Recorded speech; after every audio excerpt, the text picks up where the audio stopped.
Welcome to my video blog, The Great War in the Argonne Forest, French and American Battles 1914 to 18 by Richard Merry.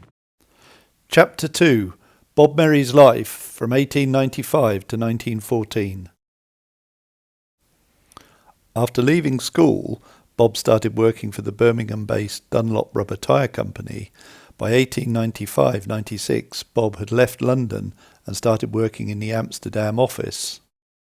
By 1901, Bob is married to Henriette Galley and lives in this house in Amsterdam. The story is then taken over by my grandfather's picture postcard book, where he avidly collected Bob's postcards sent from his travels all around Europe. Hamburg in 1903 and another trip to Germany, Dusseldorf, in 1904. In September 1904, my grandfather has gone to Amsterdam to join Bob. Here he sends a card to his sister Victoria, hoping she's getting well in Brighton and fattening up, and how Bob, Henriette and he look forward to seeing her at Christmas. Christmas 1904 proves to be a sad affair and Victoria's last Christmas. She dies of TB, joining her two older sisters and mother who died of TB earlier. My grandfather is forced to remain in Britain to look after his elderly father while Bob continues his travels round Europe. Cards from a motor show in Paris and then Brussels. Later the same year, Bob is now on the Ichanga bound for South Africa. Following Bob's return from South Africa, Henriette sends a card to my grandfather that her and Bob are holidaying in Ostend by the sea. In January 1907, Bob is on the SS Persia bound for India. An Indian traveller describes life on the SS Persia. There were some who were travelling for the first time, but they were with their friends. They were happy and laughing, but for me it was my first travel over such a long distance, and I had no friends with me. In those days very few Hindus travelled abroad, and Europeans looked down on Indians as natives. I could feel this contempt in their eyes. It was the first time I faced a crowd of Europeans alone. By August, Bob is back home and sends a card to my grandfather from Milan describing a wonderful journey through Switzerland.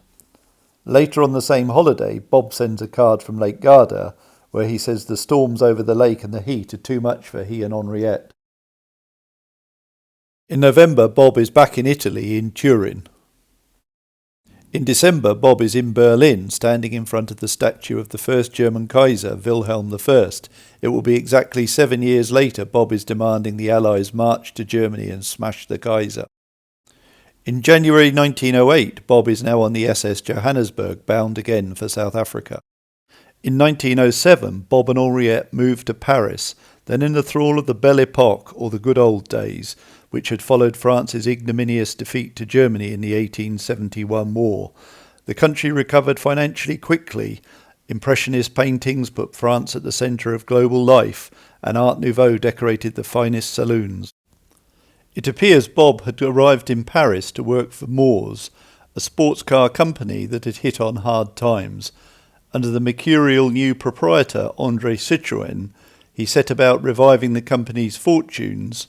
At this time, France had over 600 different car manufacturers and was the largest car exporter in the world, and indeed much of America's innovation later was due to the steps taken in Paris during this Belle Époque.